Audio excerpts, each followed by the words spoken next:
नमस्कार दोस्तों, ज्ञान परीक्षा की इस YouTube चैनल में मैं आप लोगों का हार्दिक स्वागत करता हूं। चलिए, आज वो पल आ गया जिसका जो है कई महीनों से बीपीएससी कैंडिडेट जो है बेसब्री से इंतजार कर रहे थे। मतलब आज जो है बीपीएससी के द्वारा जो है एकीकृत 70वीं संयुक्त प्रारंभिक प्रतियोगिता परीक्षा का नोटिफिकेशन जारी कर दिया गया है। हालांकि ये नोटिफिकेशन जारी करने से पहले जो है आपको 17/11/2024 को जो है इसका प्रारंभिक परीक्षा का डेट का घोषणा पहले बीपीएससी कर चुकी है।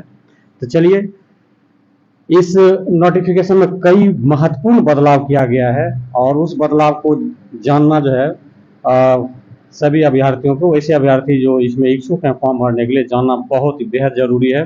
तो चलिए दोस्तों, हम लोग जो है इसको जो है एकदम बारीकी ढंग से देखते हैं कि आखिर बदलाव क्या हुआ है। तो चलिए शुरू करते हैं वीडियो को। देखिए, सामान्य प्रशासन विभाग से जितनी भी रिक्तियां आई थी, बीपीएससी जो है उसे 70वीं बीपीएससी परीक्षा में जो है कॉम्बाइन करते हुए आज नोटिफिकेशन को जारी कर दिया है। अब इसमें देखिए सारणी 1 है। सारणी 1 जो है जनरल पेपर वाले पोस्ट के लिए है और सारणी 2 जो है सीडीपीओ के लिए है। अब की बार जो है फाइनेंस सर्विस का कोई वैकेंसी नहीं दिया गया है। चलिए आगे हम लोग देखते हैं। बाकी सीट तो देखिए पहले से क्लियर था, पेपर के माध्यम से सब पहले से आ ही चुका था। सीट पर हम ज़्यादा बहस नहीं करेंगे, मोटा मोटी इस पे हम लोग जो है जिक्र करते हुए चलेंगे। ठीक, तो देखिए पहला पोस्ट जो है आपको अनुमंडल पदाधिकारी, जिसे हम लोग जो है एसडीओ बोलते हैं, और बढ़िया उप समाहर्ता जिसे एसडीसी बोलते हैं, सीनियर डिप्टी कलेक्टर बोलते हैं, ये बिहार प्रशासनिक सेवा के अंतर्गत आता है। इसमें टोटल सीटों की संख्या जो है 200 आई है। हम मोटा मोटी इस पे बात करेंगे, बाकी जो मेन फैक्ट इसके कंडिका में दिया गया उस पर हम लोग विशेष रूप से चर्चा करेंगे दोस्तों। ठीक, तो चलिए उसके बाद देखिए ये पुलिस उपाधीक्षक है, जिसे हम लोग डीएसपी भी बोलते हैं।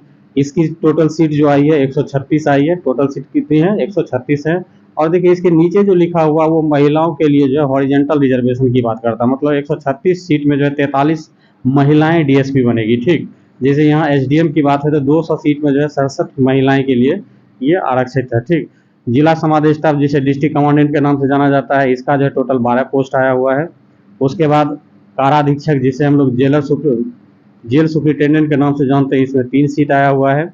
उसके बाद देखिए ये आपका जो है राज्य कर सहायक आयुक्त जीएसटी, इसमें जो है टोटल आपको 168 सीट आया हुआ है। उसके बाद अवर निबंधक, जिसे हम लोग रजिस्ट्रार के नाम से भी जानते हैं, सब रजिस्ट्रार, तो इसमें जो है टोटल 11 सीट आया हुआ है। उसके बाद देखिए अवर निर्वाचन पदाधिकारी, ये इसमें जो है आपको 12 सीट आया हुआ है। बाकी रिजर्वेशन की बात हम बता ही दिए, नीचे जो है रिजर्वेशन की बात हो रही है तो उसमें जो है महिला है। ठीक, उसके बाद इस बार जो है देखिए बिहार शिक्षा सेवा से भी वैकेंसी आई है। बिहार शिक्षा सेवा में टोटल सीट कितनी आई है? 50 आई है। सहायक निदेशक सामाजिक सुरक्षा कोषांग, इसमें जो है टोटल सीट 12 आया हुआ है। ये सहायक निदेशक जो है दिव्यांगजन सशक्तिकरण कोषांग में 9 सीट आया हुआ है। उसके बाद देखिए आपका सहायक निदेशक बाल संरक्षण में आपका 9 सीट आया हुआ है। तो इस प्रकार से ये सब सीट है। उसके बाद देखिए जिला, तो ये सीट का सिलसिलेवार है। आगे हम लोग देखते हैं, लेवल 7 की बात करते हैं। देखिए उसके बाद यहाँ पे देखिए नियोजन पदाधिकारी या जिला नियोजन पदाधिकारी, ठीक ना, तो इसको हम लोग डिस्ट्रिक्ट क्या कहते हैं, लेबर ऑफिसर कहते हैं। तो ये जो है आपका टोटल सीट आया है 14 सीट आया है। इसमें महिलाओं के लिए कोई आरक्षण नहीं है। ठीक, मतलब महिलाओं के लिए हॉरिजेंटल में कोई सीट रिजर्व नहीं किया गया है। ठीक, उसके बाद देखिए ये सहायक योजना पदाधिकारी स्लैश आपका सहायक निदेशक, मतलब एडिशनल डायरेक्टर योजना विकास विभाग में टोटल 23 सीट आया हुआ है। उसके बाद अपर जिला परिवहन पदाधिकारी, अपर जिला परिवहन पदाधिकारी में जो है टोटल आपका 4 सीट आया हुआ है।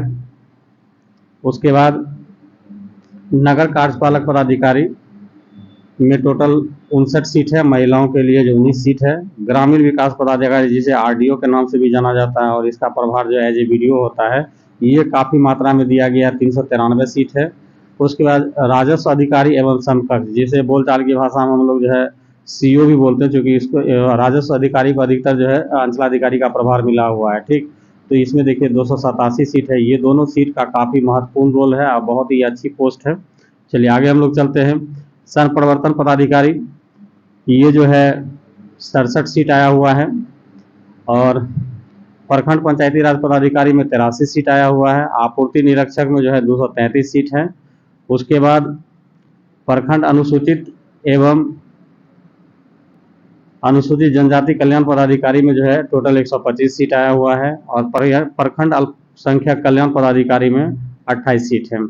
अब देखिए उस समय हम पहले मतलब जिक्र कर दिए थे सारणी 2 में जो है सीडीपीओ पोस्ट के लिए जो है वैकेंसी है। तो देखिए ये जो है बाल विकास परियोजना पदाधिकारी जो समाज कल्याण के अंतर्गत आता है, ये लेवल 9 का पोस्ट है। इसमें टोटल सीटों की संख्या जो आई है 12 आई है, टोटल 12।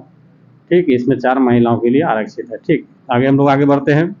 अब देखिए इसमें जो है महत्वपूर्ण कंडिकाओं पे हम लोग जिक्र करेंगे। जो जनरली है जो जान रहे हैं उसको तो हम लोग स्किप करेंगे, मतलब उसमें कहीं कोई बात नहीं है। देखिए इसमें सबसे महत्वपूर्ण कंडिका जो जोड़ा गया है, सबसे महत्वपूर्ण ये कंडिका नंबर 3 है।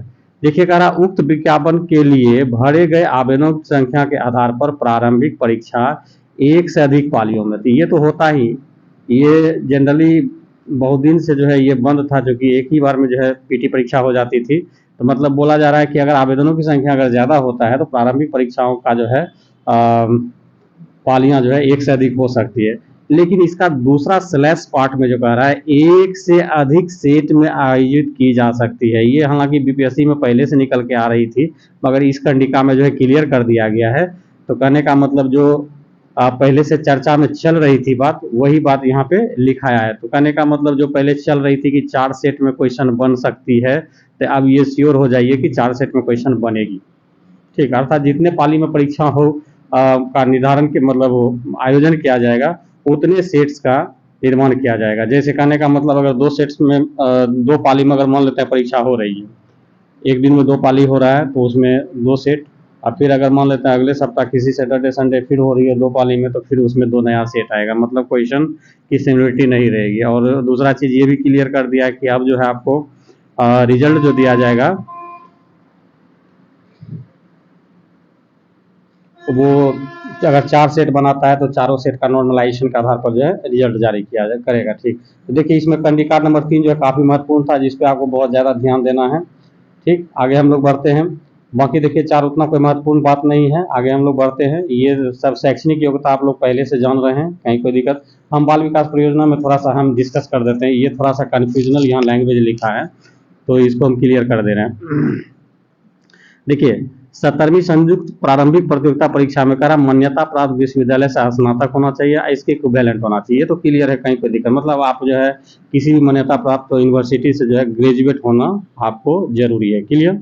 अब देखिए बाल विकास परियोजना पदाधिकारी के लिए कंडिका रखा है कि किसी मान्यता प्राप्त विश्वविद्यालय से स्नातक डिग्री, ये डिग्री जो है ये जस्ट लाइक ऊपर वाला स्टेटमेंट की तरह है। क्लियर, जस्ट लाइक आपका ऊपर वाला स्टेटमेंट की तरह है कि आपको जो है इसमें भी ग्रेजुएट होना अनिवार्य है। ठीक, एवं वैकल्पिक विषय, अब इस वैकल्पिक विषय को आप ये ग्रेजुएशन से कनेक्ट करके मत देखिएगा। ग्रेजुएशन आप किसी भी स्ट्रीम से हैं, चाहे मैथ हो, साइंस हो, हिस्ट्री हो, पॉलिटी हो, होम साइंस हो, किसी भी स्ट्रीम से आप हैं, वो आपका ग्रेजुएशन पास होना चाहिए। अब बाकी वैकल्पिक विषय आपको ये 4 विषय में से किसी एक को आपको चॉइस करना है। ऐसा नहीं कि आप ये मतलब समझ लीजिएगा कि मतलब ये विषय से जो ग्रेजुएशन पास किया है वही बाल विकास परियोजना पदाधिकारी का फॉर्म भर सकता है, ऐसा नहीं है। ठीक, क्लियर। आई होप, उम्मीद करते हैं कि आपको क्लियर हो गया होगा। चलिए आगे हम लोग बढ़ते हैं। देखिए कंडिका 1, 2 ये जो लिखा है ये भी जो कोई खास बात नहीं है। आगे हम लोग बढ़ते हैं। जहाँ पे देखिए ज़्यादा वेरिएशन किया है, ज़्यादा मतलब चेंज किया, वहीं पे हम लोग रुकेंगे। बाकी तो कॉमन बात है जिसको कि हम लोग बहुत पहले से पढ़ते आ रहे हैं, जान भी रहे हैं। ठीक ना, जैसे आरक्षण की बात है तो आरक्षण की बात जो है वही है जो पहले से कॉमन थी। ठीक, कि जो आरक्षण का लाभ लेगा वो बिहार का अस्थायी निवासी होना अनिवार्य है। जैसे इसमें कह रहा है कि जाति के आधार पर आरक्षण का लाभ उन्हीं उम्मीदवार को मिलेगा जिनका अस्थायी निवास क्या है, बिहार राज्य में है। कहाँ है, बिहार राज्य में, अर्थात जो बिहार का मूल निवासी है उसे आरक्षण प्रदान किया जाएगा। ठीक, आगे बाकी देखिए यहाँ पे जो है SC ST के लिए है, ये सब कॉमन कंडिका है, इस पर हम लोग उतना फोकस नहीं करेंगे। ठीक, अब यहाँ पे एक थोड़ा सा हम ये बात बता देते हैं, ये महिलाओं के लिए है, विवाहित महिलाओं के लिए। तो देखिए आरक्षण का दावा करने वाली विवाहित महिला, तो विवाहित महिला जो है क्या होती है कि जब शादी हो जाती है तो वो जो है अपने पति के यहाँ से, मतलब पति के कास्ट से जो है वो जाति क्रीमिलियर ये सब बना लेते हैं, तो वो वैलिड नहीं होता है। यहाँ पे क्लियर कर दिया है कि विवाहित महिला का जाति और क्रीमिलियर रहित, मतलब NCL जो है उनके पिता के नाम से, पिता के नाम एवं पता से निर्गत होना चाहिए। मतलब तो वो महिला के मायके से निर्गत होना चाहिए। ठीक, चलिए आगे हम लोग बढ़ते हैं।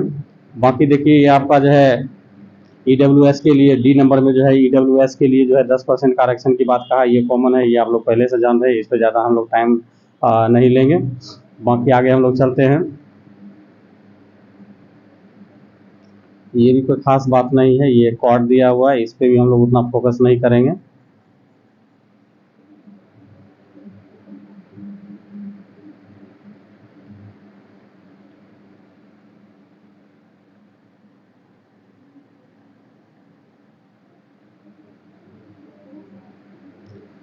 उम्र सीमा पे थोड़ा सा हम लोग जिक्र कर लेते हैं। उम्र सीमा देखिए, इस उम्र की जो गणना की जाएगी 1 अगस्त 2024 से गणना किया जाएगा। उसमें जो है न्यूनतम उम्र जो है 20 वर्ष, 21 वर्ष और 22 वर्ष। तो ये मतलब पोस्ट के अनुसार ऐसा न्यूनतम क्या कहते हैं ईयर का कैरेक्टराइजेशन किया गया है। तो वो चीज़ हम लोग जो है आगे जो पोस्ट का डिटेल दिया था वहाँ देख लेंगे। विशेष रूप से हम लोग ये यहाँ देखते हैं अधिकतम अनारक्षित मतलब जनरल कैटेगरी के पुरुष के लिए जो है मैक्सिमम एज जो होगी 37 वर्ष होगी, और अनारक्षित महिला अनरिजर्व महिला के लिए जो है अनरिजर्व महिला, पिछड़ा वर्ग और अत्यंत पिछड़ा वर्ग, पुरुष महिला तीनों, मतलब अनरिजर्व महिला, पिछड़ा वर्ग मतलब हो गया बीसी, अत्यंत पिछड़ा वर्ग मतलब ईबीसी, इसका पुरुष महिला दोनों के लिए जो है 40 वर्ष है अधिकतम उम्र, और एससी एसटी के लिए जो है पुरुष एवं महिला का 42 वर्ष है। ठीक, चलिए आगे हम लोग बढ़ते हैं। यहाँ पे आयोग द्वारा बोल दिया है कि डेट ऑफ बर्थ का वेरिफिकेशन जो है मैट्रिक या उसके समतुल्य जो कागजात होगी उसके आधार पर किया जाएगा। ठीक, बाकी जो है यहाँ पे हाँ ये चीज़ बहुत ही मतलब कुछ दिन पहले जब बहुत क्या कहते हैं अफरा तफरी का माहौल था, लोग इधर से उधर से कहीं मतलब जानकारी इकट्ठा कर रहे थे, मगर बीपीएससी अब की बार जब बहुत ही क्लियर कट लिख दिया है, आई होप अब की बार जो है स्टूडेंट को कोई भी कन्फ्यूजन नहीं होगी। ठीक है, ये देखिए बहुत बड़ा बहुत ही अच्छा कंडिका को यहाँ पर जो है ऐड किया गया है, इसको हम लोग बारीकी से पढ़ते हैं। देखिए यहाँ पे करा कार्मिक एवं प्रशासनिक सुधार विभाग के संकल्प 65-19 और दिनांक 10/9/2003 के आलोक में इस परीक्षा में बैठने के लिए अवसरों की सीमा समाप्त कर दी गई थी। मतलब कोई आदमी जब तक एज है उसमें आप 10 बार 20 बार मतलब जितना एज है उसमें आप जितना देर मतलब जितना बैठ सकते हैं। ठीक, उसमें कहीं कोई लिमिटेशन नहीं थी। लेकिन परंतु कार्मिक एवं प्रशासनिक सुधार विभाग के संकल्प जो है 22,218 12/12/2022 के आलोक में बिहार सरकारी सेवकों मतलब जो बिहार सरकार में पहले से नौकरी कर रहा है उसके लिए स्पेशली है। ठीक है ना, जो नौकरी में नहीं है उसके लिए ये कंडिका नहीं है। ठीक, तो प्रतियोगिता परीक्षा में शामिल होने हेतु निम्नांकित प्रावधान किया गया है। तो देखिए प्रावधान जो है हम इसको मोटा मोटी तौर पे बता देते हैं। बीपीएससी इसमें क्लियर कर दिया है कि 12/12/2022 ये जो डेट आप देख रहे हैं 12/12/2022 से पहले अगर बीपीएससी मतलब पहले तो ये जान जाइए कि ये बात जो हो रही है आपका बिहार गवर्नमेंट के स्टाफ पे बात हो रही है, ऑफिसर पे बात हो रही है। ठीक, तो इसे अभ्यर्थी जो बिहार सरकार के सेवा में है उसके लिए हम बात कर रहे हैं। तो इसमें देखिए जो मोटा मोटी बात निकल के आ रही है उसको हम पहले समझा देते हैं, उसके बाद फिर इसका स्टेटमेंट हम पढ़ के आपको सुनाएंगे। 12/12/2022 से पहले आप जितने भी एग्ज़ाम दिए हैं उसको छोड़ देना है, भूल जाना है कि आप एग्ज़ाम दिए हैं, कितने बार दिए हैं उसको याद रखने की ज़रूरत नहीं है। अब है कि 12/12/2022 के बाद 12/12/2022 के बाद बिहार सरकार के सरकारी कर्मी मैक्सिमम 5 बार अलग अलग परीक्षाओं में बैठ सकते हैं। 5 बार, मैक्सिमम कितना बार? 5 बार बैठ सकते हैं। अब 2022 के बाद मतलब ये 12/12/2022 के बाद आप मैक्सिमम 5 बार बैठ सकते हैं। ठीक, अब दूसरी बात इसमें निकल के आई कि ठीक है मान लेते हैं बिहार सरकार का आदमी है, जैसे मान लेते हैं कि ईबीसी की बात कर रहे हैं हम, कल्पना कीजिए ईबीसी का मैक्सिमम एज जो है 40 होता है ऐसे एज पर नोटिफिकेशन, लेकिन आप बिहार सरकार की सेवा में तो 5 साल और ऐड हो जाता है, हो गया कितना 45। अब मान लेते हैं कि आप 40 वर्ष की उम्र पूरा करने के फलस्वरूप आप जो है 5 अटैम्प्ट ले चुके हैं। तो 5 अटैम्प्ट ले चुके हैं तो ये एज रिलैक्सेशन में आपको फॉर्म भरने की अनुमति आपको नहीं दी जाएगी। ठीक, अब रहा बात कि अगर 40 वर्ष की उम्र में अगर 12/12/2022 के बाद अगर 3 अटैम्प्ट लिए हैं तो इधर जो आपको एज रिलैक्सेशन 5 साल के मिल रहा है, तो इसमें मान लेते हैं कि 5 साल अगर वैकेंसी आ रही है तो 5 साल आप भर नहीं सकते, केवल आप 2 साल, किसी भी 2 साल में आप भर सकते हैं। ठीक, तो ये चीज़ को अच्छे तरह से आप समझ लीजिए। चलिए हम इसको अब जो है कंडिका के अनुसार पढ़ के समझा देते हैं। चलिए, तो इसमें देखिए आपको कह रहा है कि बिहार सरकार के सरकारी सेवकों को सेवा में आने के उपरांत उनकी पूरी सेवा अवधि में आयोग द्वारा आयोजित प्रतियोगिता परीक्षा में सम्मिलित होने के लिए अलग अलग अधिकतम कुल 5 अवसर अनुमान हो गए। कितने अटेम्प्ट हो गए? 5। अब देखिए, उपयुक्त निर्धारित 5 अवसरों की गणना संकल्प, ये देखिए बहुत बड़ा बात लिखा है, संकल्प निर्गत होने की तिथि के बाद से आरंभ होगी। ये बहुत बड़ी बात है, ये चीज़ को आप अच्छे से पढ़िए। संकल्प, तो संकल्प देखिए आपका कब पारित हुआ है? संकल्प आपका पारित हुआ है 12/12/2022 को, तो मतलब इसके बाद 5 अटेम्प्ट का काउंट किया जाएगा। ठीक, तो संकल्प निर्गत होने की तिथि के बाद से प्रारंभ होगी। पूर्व में हम जो बोले थे 12/12/2022 से पहले, पूर्व में उपभोग कर लिए अवसरों को उपेक्षा की जाएगी, मतलब उसकी काउंटिंग नहीं की जाएगी। ठीक, अब आगे बढ़ते हैं। 2 नंबर में करा, बिहार सरकार के सरकारी सेवकों को प्रतियोगिता परीक्षाओं में भाग लेने के लिए नियमित नियुक्ति हेतु निर्धारित अधिकतम आयु में 5 वर्ष की छूट पूर्वतः मान्य होगी। मतलब जैसे मान लेते हैं, कल्पना कीजिए कि एक जनरल कैंडिडेट है या एक अभी ईबीसी पे ही बात कर रहे थे, ईबीसी ही समझिए।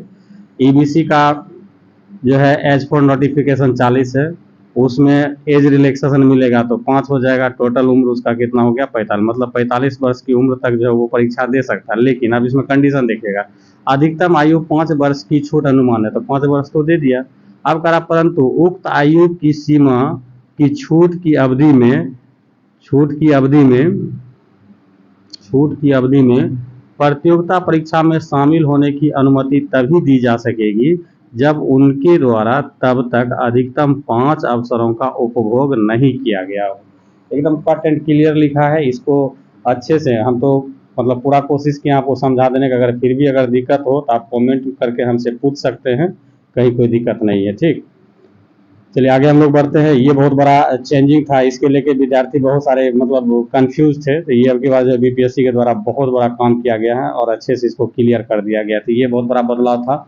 उसके बाद देखिए आगे जो कंडिका पहले से चल रहा है वही सब है, इसको उतना देखने की जरूरत नहीं है। बाकी आगे हम लोग चलते हैं मेन चीज़ पे। ठीक, अब यहाँ पे ये जो बोला गया है ये बहुत बड़ा चीज़ बोला गया है। इसको चूँकि होता है बहुत सारे स्टूडेंट जो होते हैं कि फॉर्म बहुत अफरा तफरी में भरते हैं, तो नहीं, ऐसा नहीं करना है। जब फॉर्म भरें तो उसमें आरक्षण की कोटि को बहुत ही सोच समझ के, मतलब जिससे आप बिलोंग करते हैं उसको अनिवार्य रूप से उसको जो है क्लिक करें। बाद में चूँकि होता है क्या कि आप अगर दावा करते हैं कि गलती से भरा गया तो उसको बीपीएससी अनुमान नहीं करती है। ठीक है, तो ये चीज़ यहाँ पे क्लियर है। उक्त परीक्षाओं के लिए ऑनलाइन आवेदन पत्र भरने वाले अभ्यर्थी को अपना जाति के अनुरूप आरक्षण कोटि का सही एवं स्पष्ट रूप से उद्धृत करना अनिवार्य होगा। ठीक है, ये बहुत बड़ा कंडिका है, इसको ध्यान में रखिएगा। आगे स्वास्थ्य क्षमता देखिए, जैसे डीएसपी हो गया, डिस्ट्रिक्ट कमांडेंट हो गया, जेल सुपरिटेंडेंट, ये सब पोस्ट के लिए जो है आपका फिजिकल इफिशियंसी का टेस्ट होता है। तो फिजिकल इफिशियंसी के टेस्ट में देखिए आपको करा, उम्मीदवार स्वास्थ्य सुगठित और सक्रिय हो, उसे किसी ऐसे शारीरिक दोष से मुक्त होना चाहिए जिससे कर्तव्यों की भली भांति पालन करने में बाधा हो। ठीक ना, तो कहने का मतलब ये विशेष रूप से यहाँ क्लियर ही कर दिया है। बिहार पुलिस सेवा के लिए, जिला समादेष्टा के लिए, काराधीक्षक पद के लिए जो शारीरिक परीक्षा की क्राइटेरिया को फुलफिल करना होगा। मतलब इसमें ये हो गया कि जैसे हाइट मायने रखता है, उसके बाद चेस्ट का जो है मेजरमेंट मायने रखता है। ठीक, तो मतलब जो मोटा मोटी जो मैनेजमेंट टाइप का होता है, इसमें चूंकि क्या कहते हैं रनिंग वनिंग होती नहीं है। ठीक है, क्लियर। डीएसपी पोस्ट के लिए, ये सब पोस्ट के लिए रनिंग नहीं होती, मगर हाँ एक फिजिकल क्राइटेरिया जो होती है बॉडी का, वो चीज़ आपका होना चाहिए। ठीक, चलिए आगे हम लोग चलते हैं। ये फ़ी के बारे में बोला गया है, फ़ी आप लोग पहले से जान ही रहे हैं। ठीक, अब यहाँ पे ये थोड़ा सा कन्फ्यूजन की बात दे दिया है कि अभ्यर्थी को प्रत्येक परीक्षा यथा 70 सीसी सीडीपीओ के लिए बायोमेट्रिक फ़ी, देखिए ये बायोमेट्रिक फ़ी की जिक्र किया कि बायोमेट्रिक फ़ी 200 रुपया तथा अलग अलग प्रत्येक परीक्षाओं के लिए कोटि बार निम्न शुल्क जमा किया जाएगा। तो समान अभ्यर्थी को 600 उसके बाद केवल बिहार राज्य के SC/ST को 150 रुपया, बिहार राज्य के अस्थायी निवासी सभी आरक्षित अनारक्षित वर्ग की महिलाओं को 150 रुपया, और दिव्यांग जो हैंडीकैप्ड है उसको भी 150 रुपया है, और अन्य सभी उम्मीदवार के लिए 600 रुपया। अब रहा बात क्या कि 200 रुपया किसे देना होगा। तो देखिए 200 रुपया उस व्यक्ति को देना होगा जो फॉर्म भरने के टाइम में पहचान पत्र में अगर आधार कार्ड नहीं देता है, आधार कार्ड का जिक्र नहीं करता है, तो वैसे अभ्यर्थी को जो है एक्स्ट्रा 200 रुपया फी लगेगा। क्लियर। और जो व्यक्ति आधार कार्ड अपना क्या कहते हैं ID प्रूफ के रूप में देता है, आधार नंबर देता है, तो उसे जो है 200 रुपया का अतिरिक्त भुगतान नहीं करना पड़ेगा। ठीक, जो कि आगे जिक्र किया होगा उसको हम लोग देख लेते हैं। देखिए यहाँ पे क्लियर लिख दिया है, वैसे अभ्यर्थी जिनके द्वारा ऑनलाइन आवेदन में पहचान पत्र के रूप में आधार संख्या मतलब आधार नंबर अंकित किया गया जाता है, उन्हें बायोमेट्रिक फी 200 रुपया अतिरिक्त शुल्क के रूप में भुगतान नहीं करना होगा। ठीक, ये भी एक अच्छी कंडिका है। अब यहाँ पे ये समझना है कि जो आधार कार्ड मतलब आधार संख्या दे रहा है तो उसे तो 200 नहीं लगेगा। अब किसे लगेगा, जैसे मान लेते हैं कोई EPIC दे रहा है, ठीक, कोई मान लेते हैं कि बैंक पासबुक का कोई वेरिफिकेशन दे रहा है, तो मतलब ID दे रहा है, तो इस तरह का कोई अगर मतलब दूसरा ID देता है तो उसे जो है क्या कहते हैं बायोमेट्रिक वेरिफिकेशन के लिए बायोमेट्रिक फी जो है उसको एक्स्ट्रा 200 रुपया देना पड़ेगा। बाकी और इसमें कुछ वैसा चीज़ है नहीं। बाकी आप लोग तो जान ही रहे कि प्रारंभिक परीक्षा जो होते हैं 2 घंटा के होते हैं, 2 घंटा का है। इसमें टोटल 150 प्रश्न होंगे, और इसमें अब जो है 4 ऑप्शन बेस्ड एग्जाम होती है। पहले तो बहुत सारा था, 6 ऑप्शन पहले था, अब जो है 4 ऑप्शन रहता है। ठीक, आगे हम लोग बढ़ते हैं। ये परीक्षा जो है अब निगेटिव मार्किंग के साथ होती है। तो देखिए प्रारंभिक परीक्षा में गलत उत्तर के लिए जो है निगेटिव मार्किंग किया जाएगा। प्रत्येक गलत उत्तर के लिए जो आपको 1/3 निगेटिव किया जाएगा। तो 1/3 का मतलब क्या होता है, जैसे मान लेते हैं एक स्टूडेंट, कल्पना कीजिए कि 12 क्वेश्चन अटैम्प्ट लिया, 12 क्वेश्चन में वो जो है 9 क्वेश्चन सही किया, 9 क्वेश्चन उसका राइट है, और 3 क्वेश्चन जो है उसका क्या है, रॉन्ग। अब उसको टोटल कितना मार्क्स मिलेगा ये सोचिए। तो देखिए 3 क्वेश्चन जो गलत किया, तो जितना क्वेश्चन गलत करता है उसको 3 से डिवाइड किया जाता है। ठीक, तो 3 क्वेश्चन गलत किया, 3 से डिवाइड किए तो कितना आ गया, 1।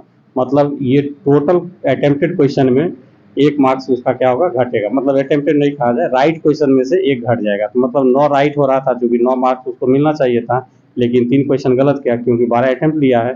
तो 3 क्वेश्चन जो निगेटिव किया उसके लिए उसको पनिश किया जाता है। तो पनिश किया जाता है तो इसको 3 से डिवाइड किया जाएगा। तो 3 डिवाइड करने के बाद 1 आता है। तो कहने का मतलब 12 क्वेश्चन अटेम्प्ट करने के बाद 9 क्वेश्चन सही, 3 क्वेश्चन गलत करने पर उसे टोटल मार्क्स कितने मिले हैं, 8 मिले हैं। ठीक, या मान लेते हैं, कल्पना कीजिए कि कोई स्टूडेंट जो है 60 अटेम्प्ट ले रहा है, 60 क्वेश्चन जो है अटेम्प्ट ले रहा है, 60 क्वेश्चन में जो है 30 उसका राइट है और 30 उसका रॉन्ग है। अब इसको कितना मार्क्स मिलना चाहिए, तो 30 को 3 से डिवाइड कर दीजिएगा तो ये कितना हो जाएगा, 10। तो मतलब 10 इसका निगेटिव जाएगा। तो 30 में से जो राइट आंसर है उसमें से घटेगा, तो 10 घटा दीजिएगा तो उसको टोटल कितना मार्क्स मिलेगा, 20 मार्क्स मिलेगा। ठीक, चलिए आगे हम लोग बढ़ते हैं। बाकी क्या कहते हैं PT का रिजल्ट जो है, जैसे मान लेते हैं मोटा मोटी अभी 2000 सीट आया हुआ है, तो 2000 का 10 गुना आएगा, करने का मतलब 20,000 रिजल्ट आएगी PT में, 10 गुना रिजल्ट दिया जाएगा, वही जिक्र किया यहाँ पे। उसके बाद विषय वस्तु की बात बोला है, तो जो वैसे कैंडिडेट जो BPSC का रेगुलर तैयारी कर रहे हैं, विषय वस्तु सबको मालूम ही है, इसको बताने की कोई ज़रूरत है नहीं। ठीक, और इसमें देखिए कंडिका 5 पे जिक्र करते हैं, ये भी थोड़ा कन्फ्यूजन है।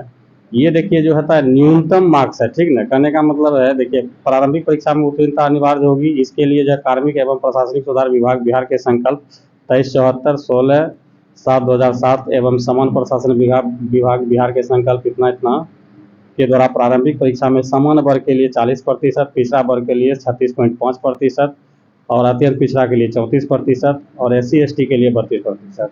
ये न्यूनतम अर्हता प्राप्त करना अनिवार्य होगा। ये न्यूनतम अर्हता क्या होता है, तो ये अब ये समझिए कि जैसे कोई स्टूडेंट जो है 150 मतलब 150 है, 150 का 40% निकालिएगा तो कितना हो जाएगा, 40/100 कीजिएगा, 00 कैंसिल हो जाएगा, कितना हो गया, 60 हो गया। तो कोई अगर विद्यार्थी ये 60 से अगर कम अंक लाता है तो वैसे डिस्क्वालीफाई हो जाएगा। ठीक, जनरल कैंडिडेट में 60 से अगर नीचे आता है तो ये क्राइटेरिया के आधार पर उसका ऐसे ही कॉपी जांच नहीं की जाएगी। ठीक, उसका कॉपी जो है वो रिजेक्ट कर दिया जाएगा, उसका कोई मार्क्स उसका वेरिफिकेशन नहीं किया जाएगा। ठीक, चलिए आगे हम लोग चलते हैं। आगे है मुख्य परीक्षा के संबंध में। मुख्य परीक्षा में देखिए क्या है, एक जनरल हिंदी होता है जो कि आपका क्वालिफाइंग नेचर का होता है, एक पेपर जीएस 1 होता है, ये 300 मार्क्स का होता है, दूसरा पेपर जो होता है जीएस 2 होता है, ये 300 मार्क्स का होता है, एक नया आप जो ऐड किया निबंध किया वो भी 300 मार्क्स का होता है। और उसके बाद सीडीपीओ का अगर कोई एग्ज़ाम देना चाह रहा है तो सीडीपीओ के एग्ज़ाम में क्या है कि और एक वैकल्प, ये कहने का मतलब ये तो कंपलसरी में है, एक वैकल्पिक विषय आपको चॉइस करना है जो कि अब ऑब्जेक्टिव पैटर्न हो गया, 100 क्वेश्चन रहेंगे और 100 अंक के रहेंगे, ठीक, वो क्वालिफाई करना अनिवार्य है। लेकिन यहाँ पर हम एक बात बताएंगे, आगे चल के खंडिका में बताएंगे, ये वैकल्पिक विषय में जो ये न्यूनतम प्राप्तांक जो है अनिवार्य होगा, तो यहाँ तो लिख दिया कि मेधा निर्धारण में प्रायोजन से इसकी गणना नहीं की जाएगी, गणना तो नहीं की जाती, लेकिन बहुत ही बड़ा अहम रोल है। अब इसका अहम रोल हम बताएंगे कि बहुत सारे स्टूडेंट के दिमाग में ये रहता है कि वैकल्पिक पर विषय कुछ भी हम ले लेते हैं, 30 नंबर लाएंगे, पास कर जाएंगे, बाकी जो हम स्कोर इधर कर लेंगे, इधर से मेरा काम चल जाएगा। कभी कभी आपको चकमा खा सकते हैं ऐसी सोच पे, क्योंकि आगे इस मतलब ये क्या कहते हैं, मेरिट बराबर होने पे, अंक बराबर होने पे इसका बहुत बड़ा रोल है। तो आगे हम बताते हैं क्या रोल है इसका। चलिए आगे हम लोग बढ़ते हैं। तो ये सब जो है वैकल्पिक विषय का कोड दिया गया है जो इसमें आप चॉइस कर सकते हैं, एक आपको चॉइस करना होता है, ठीक। उसके बाद बाल विकास परियोजना में देखिए क्या है कि इसमें जो है समान हिंदी तो होगा ही, इसमें समान हिंदी तो होना ही है, समान हिंदी कॉमन है मतलब 17वीं की तरफ। उसके बाद जीएस फर्स्ट भी होगा, जीएस सेकंड भी होगा, लेकिन यहाँ पे आपको जो है एसए सेक्शन को हटा दिया है, एसए सेक्शन यहाँ पे नहीं है। एसए सेक्शन के बदले में यहाँ पे जो 4 विषय दिया गया है इसमें से आपको एक विषय को सेलेक्ट करना है और यही जो आपको 300 मार्क्स का एग्जाम होगा, ठीक। ये चीज़ आप ध्यान रखिएगा। आगे देखिए बाकी ऐसा इसमें कुछ और लिखा हुआ नहीं है, आगे बढ़ते हैं हम लोग, जहाँ पे इम्पोर्टेंट है वहाँ हम रुकेंगे, ठीक।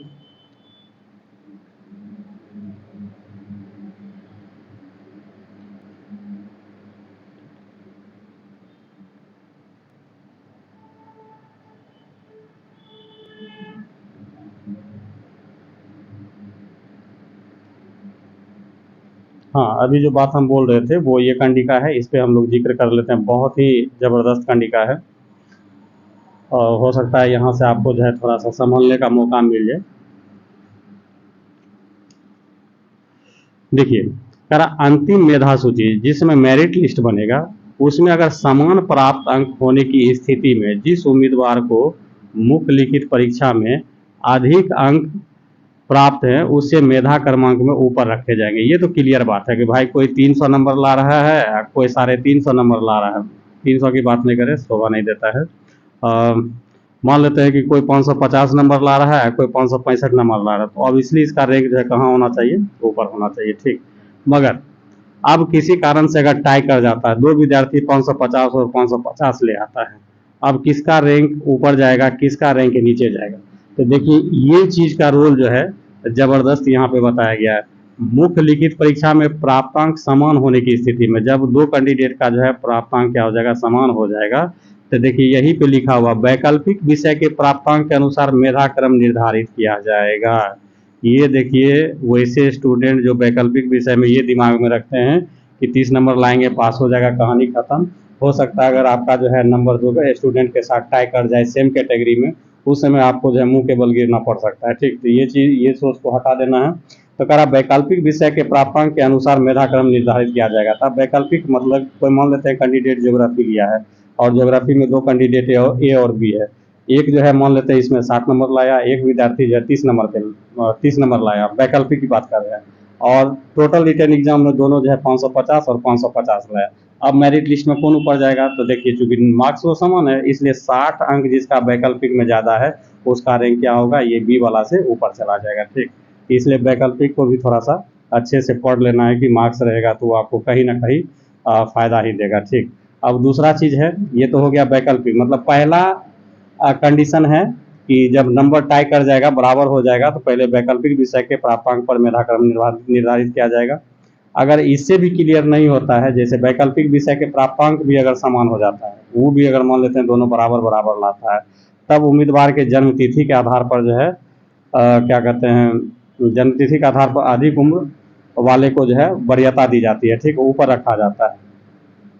और जन्म तिथि भी अगर समान हो जाता है तो उम्मीदवार का क्या होता है, देवनागरिक लिपि है, मतलब ये आपको इंग्लिश अल्फ़ाबेट नहीं, देवनागरिक लिपि के वर्णमाला के अनुसार मेधाक्रम का स्थान दिया जाएगा। तो कहने का मतलब ये है कि जैसे मान लेते हैं एक आदमी जो है अनिल है और एक सुरेश है, और सब कंडीशन जो है टकराते गया, ठीक ना, समान अंक आ गया, वैकल्पिक में समान अंक आ गया, डेट ऑफ बर्थ भी तय कर गया, अब इसमें रैंक किसको ऊपर करेंगे, तो इंग्लिश अल्फ़ाबेट में ओ पहले आएगा और स्व बाद में आएगा, तो इसलिए पहले अनिल का रैंक निर्धारित होगा, तब जाके सुरेश का निर्धारित होगा।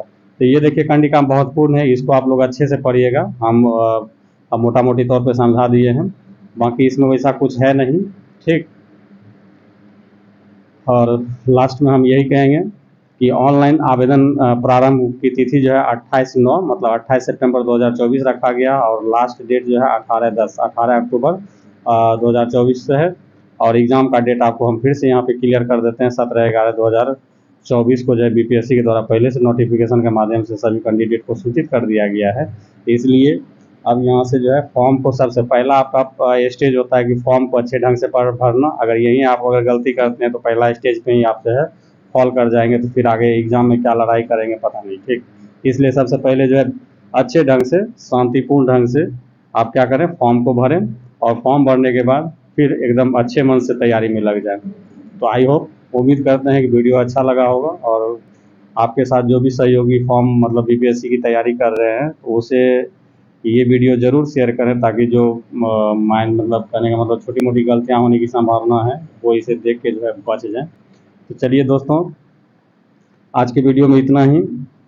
उम्मीद करते हैं कि आप लोग जो है बेहतर ढंग से अब जो है तैयारी में लग जाएंगे। जो थोड़ा सा ढुलमुल नीति अपनाए थे, आज हो सकता है कि नोटिफिकेशन देखने के बाद जो उसको भीम वाला जो है शक्ति आ जाएगा, और उसके बाद जो है जितने भी घटना चक्र है, लूसेंट है, मतलब दीजिए जो भी किताब आपको लगता है कि ये पढ़ने के बाद हम अच्छा मार्क्स गेन कर सकते हैं, उसको तो फिर भीम जो है उठा के फाड़ेगा ही, ठीक। चलिए दोस्तों, तब तक के लिए जय हिंद, धन्यवाद।